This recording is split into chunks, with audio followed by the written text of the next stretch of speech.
So casters and reloaders, 3 circles, passengers and members. It's Fortune Cookie 45 LC coming to you from Hot Lead Zone Express, and it is the Hot Lead Zone Express.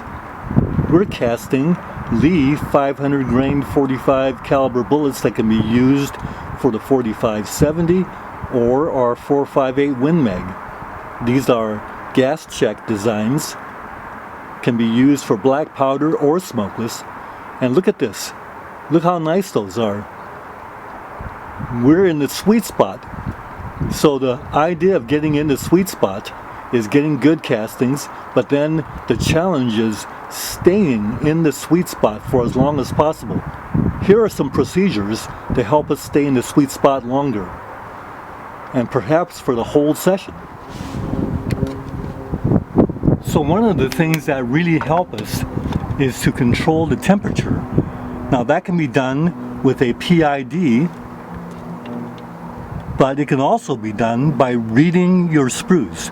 So notice I'm going ahead, I'm doing a pour.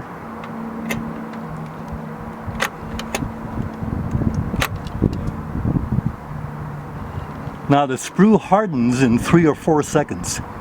That is ideal. If it hardens longer than that, then your mold is getting too hot, or your alloy is getting too hot, or both. If your sprue hardens in 3 or 4 seconds, then you knock off the sprue and you notice how it all came off clean. Now notice that the bases are well filled. That's a good temperature control of mold and alloy. Now when you open the mold, you get perfect castings in there. And the way you tell perfect castings is all the grooves are nice and sharp and the bullets are well filled out. Now if you get little minor defects like the one on the right there, that little minor defect makes no difference. Now if your sprues take longer than 3 or 4 seconds to harden, or your projectiles come out frosty, then again, those are signs that you've got a overheated mold or overheated alloy. Another sign is that you see the sprues want to flatten down instead of bunching up like you see there. That's also a hot alloy. Beautiful castings. Now if your sprues are taking too long to cool, then a nice wet sponge and let it sizzle like this. That cools your mold and gives you temperature control. Keeps you in the sweet spot. Now it's very important that the wet sponge, none of the water gets onto your ingots that you're going to be adding into your pot, because that's how you're going to get a lead explosion. You won't get any lead explosions from water hitting the surface of your molten lead. It's water that's carried under the surface that causes lead explosions. So keep this water away from your on-deck ingots. Now a sign that your alloy is getting too hot is if it starts to run like quicksilver water, real thin. That's a sign that the alloy is getting too hot. Or if you start getting these discoloration oxides forming, like purples, blues, browns, and if you get that, another sign that the alloy is getting too hot. An easy cure for that is to go ahead and add an ingot. So you see on the other end of my bench, I keep a supply of different size ingots, so that if I want to cool my alloy by a lot, I use a bigger ingot. If I only want to cool by a little bit, I add a small ingot or a medium size ingot. Of course, if your alloy is getting too hot, turn down the heat control that the Lee 420 pot has. You see that sprue bunching up like that? That alloy is not too hot. If you're getting frosty bullets, it's because the mold is too hot, not the alloy. Those are perfect sprues. So here's a good example of a continuous sprue that the alloy is getting a little bit on the hot side because it flattened right down, didn't bunch up. Now one thing is that I don't smoke my molds, and some of you will ask why I don't do that. Turns out that there are some fantastic bullet casters on YouTube and Patreon also that love to smoke their molds, and I don't have any problem with bullets falling out of the mold because hot lead won't stick to hot aluminum or hot iron or steel or bronze. But if you want to smoke your mold, by all means go ahead and smoke it. It's completely up to you what you want to do with your mold. I just found that all these years that I don't get any problems with bullets sticking in my molds anyway.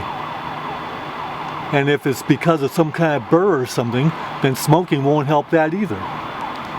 So with good temperature control, the bullets will shrink just right and fall right out. And that's what you see here. So look at that nice sprue, and it hardened just right. And if I hit this, it comes off just fine. And the bullets will fall out with a couple of taps. As you see, not a problem. If you like to smoke your molds, by all means, smoke ahead because it's just fine. You can't tell the bullets from a smoked mold versus one that's not smoked. Notice I poured an interrupted sprue, and a lot of you know that I like to do a continuous sprue, but sometimes the interrupted is just fine. See, here is a continuous sprue. It's whatever your mood strikes.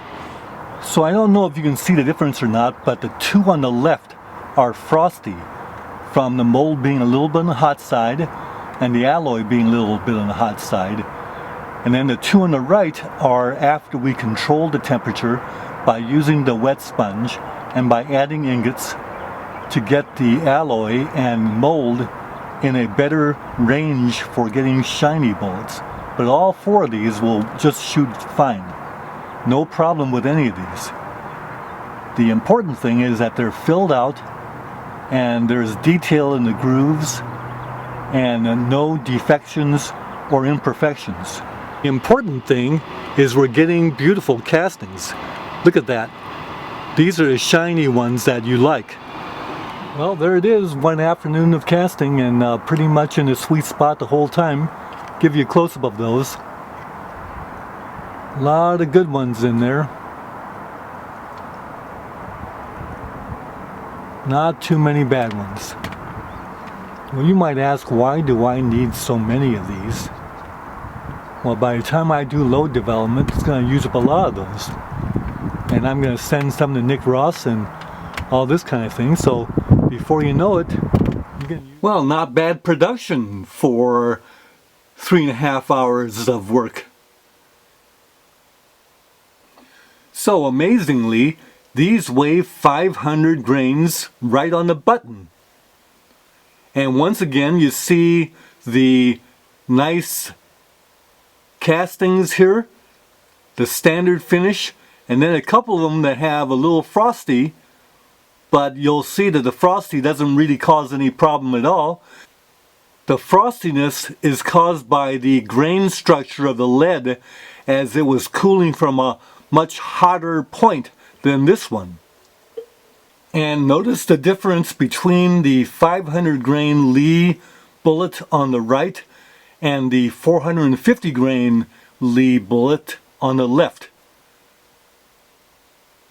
So the difference is basically that last driving band, because everything else with the nose is about the same. We're looking forward to working with this bullet.